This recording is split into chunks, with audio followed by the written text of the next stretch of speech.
Hi there guys, welcome to another video here at Online Driving Academy. So today we have another learner's license video, and the topic of discussion today will be rules of the road, right? You guys have been constantly asking me for new questions, so here we are. As always, we start off with the latest testimonials. You are welcome to pause each slide and read them at your own leisure.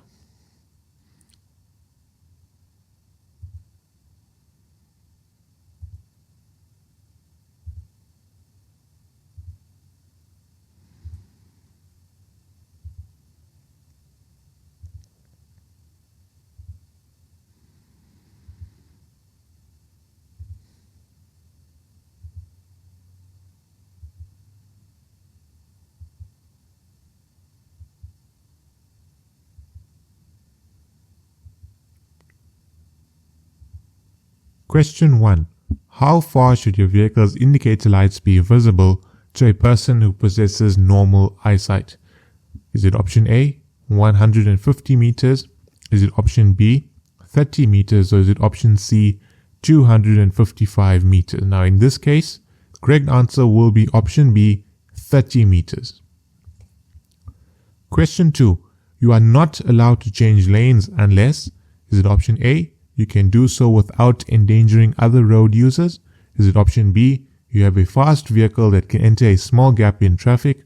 Or is it option C, it's the weekend? The answer here would be option A, you can do so without endangering other road users. Question 3. What is the first thing you should do before passing a stationary bus?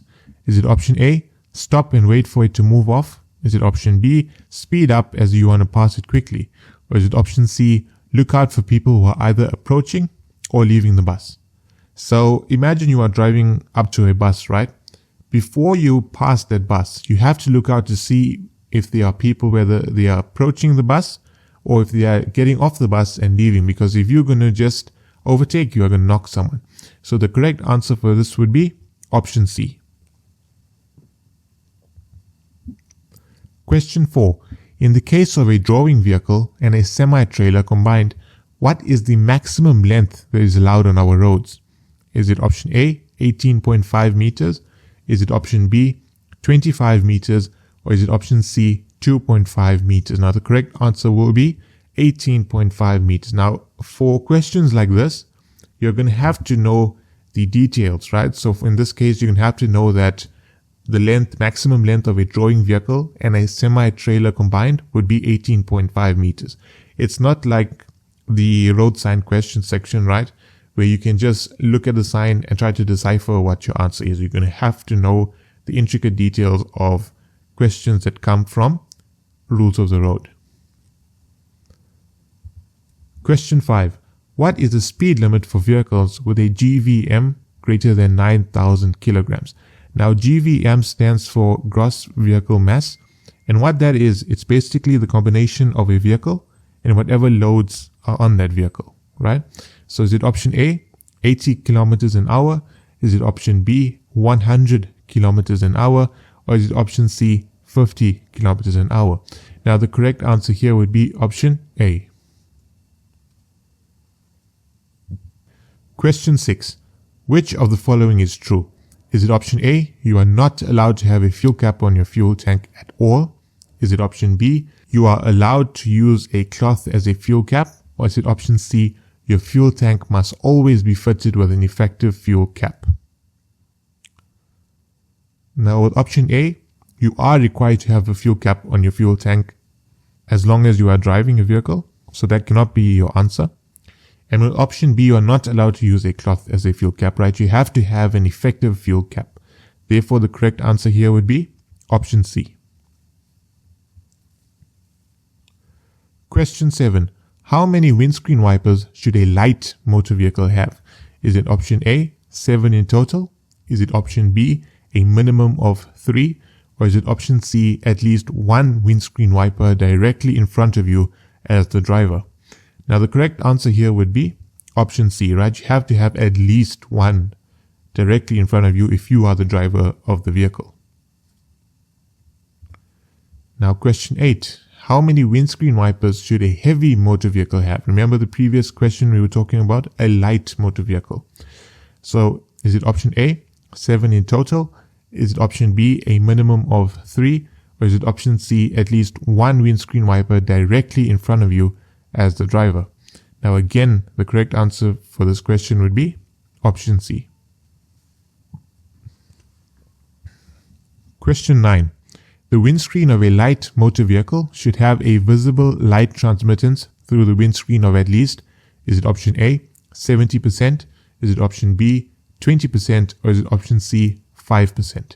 Now the correct answer to this would be option A, 70%.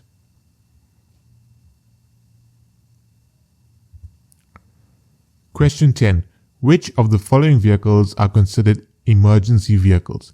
Is it option A, a tractor doing freeway maintenance? Is it option B, a school bus? Or is it option C, an ambulance? Now the correct answer to this would be an ambulance. Question 11. What should the number plate on your vehicle correspond with? Is it option A, your wheels? Is it option B, your vehicle's license disc? Or is it option C, the overall aesthetic of your vehicle? Now the correct answer to this question would be option B. The number plate on your vehicle has to correspond with your vehicle's license disc. Question 12. If you are carrying a load on your vehicle, it should not, is it option A, obscure the view of the driver? Is it option B, weigh more than 50 kilograms? Or is it option C, be covered by any plastic sheeting? Now obviously, whether it's covered by plastic sheeting or not, it doesn't matter. Whether it weighs more than 50 kilograms, that also doesn't matter. The main thing that matters is that it must not obscure the view of your driver, right? So the correct answer here would be option A. Question 13. When should your emergency warning triangle be used? Is it option A, if you are parked on the side of the road to have a coffee? Is it option B, when your car breaks down? Or is it option C, if you are visiting your friends? Now obviously, if you're visiting your friends, you're not going to be using your warning triangle. So the answer cannot be option C. The correct answer would be option B. Question 14. If you are turning right to enter another street, but there are pedestrians crossing that street, remember they're talking about the street that you're about to enter, what should you do? Is it option A, hoot at them and make them move? Is it option B, carry on driving as you have the right of way? Or is it option C, stop your vehicle and let them cross the road? Now, the correct answer here would be option C. You have to stop your vehicle and let them cross the road. Question 15. Which of the following vehicles are considered to be abandoned? Is it option A, a car that has parked in a reserved parking? Is it option B, a vehicle parked in a way that will obstruct traffic? Or is it option C, a vehicle parked in your neighbor's yard for 12 hours? Now, you can park your vehicle in your neighbor's yard for 12 hours. It's not going to be considered abandoned. If a car is parked in a reserved parking, obviously it's not going to be considered abandoned. The only time from these three options given that it will be considered abandoned if it is parked in a way that will obstruct traffic. So your correct answer here would be option B. Question 16. Which of the following vehicles are allowed to have adjustable spot lamps? Is it option A, a vehicle driven by a CEO? Is it option B, a vehicle driven by an architect? Or is it option C, a vehicle driven by a breakdown contractor? Correct answer here would be option C. Remember, another type of person that is allowed to have an adjustable spot lamp on their vehicle is a vet, right? A veterinarian. They're also allowed to have adjustable spot lamps on their vehicle. Question 17. A professional driver will be arrested if the concentration of alcohol in his blood is it option A, 0.02 grams per 100 milliliters of blood or more? Is it option B, 0.05 grams per 100 milliliters of blood or more?